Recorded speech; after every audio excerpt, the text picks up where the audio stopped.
కూటమి ప్రభుత్వం పనిగట్టుకుని మాజీ మంత్రి పెద్దిరెడ్డి రామచంద్రారెడ్డిపై విషం చిమ్ముతుందని వైసీపీ నేత భూమన కరుణాకర్ రెడ్డి అన్నారు.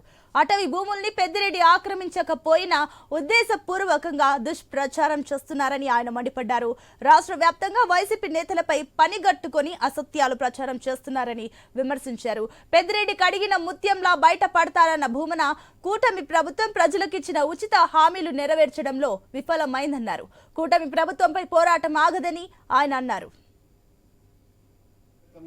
కూడా అటవీ భూములను ఆక్రమించకుండా లేకపోయినప్పటికీ కూడా ఉద్దేశపూర్వకంగా మేము ఏమి రాసినా చెల్లుతుంది, మేము ఏం చెప్పినా కూడా నడుస్తుంది అన్నటువంటి ఒక గట్టి నమ్మకంతో ఆయన మీద ఉన్నటువంటి కోపము దుగ్ధతోటి వైఎస్ఆర్ కాంగ్రెస్ పార్టీ మీద, జగన్మోహన్ రెడ్డి గారు మా నాయకుడి మీద, మా మీద, అందరి మీద ఈ రకంగా ప్రభుత్వం ఈనాడున్నటువంటి ప్రభుత్వం చేయాల్సినటువంటి మంచి చేయకుండా ఇలా వైఎస్ఆర్ కాంగ్రెస్ పార్టీ పాలన అంతా కూడా అరాచకమే జరిగింది అని ఇంకా ప్రజల్ని నమ్మించాలా అనేటువంటి ప్రచారంలో భాగంగానే ఈ రకంగా రామచంద్రారెడ్డి గారి మీద ఆ విషం చిమ్మింది.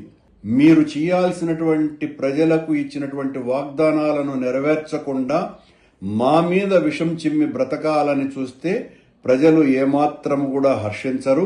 నిన్న ఆయన ఛాలెంజ్ కూడా చేసినారు. రామచంద్రారెడ్డి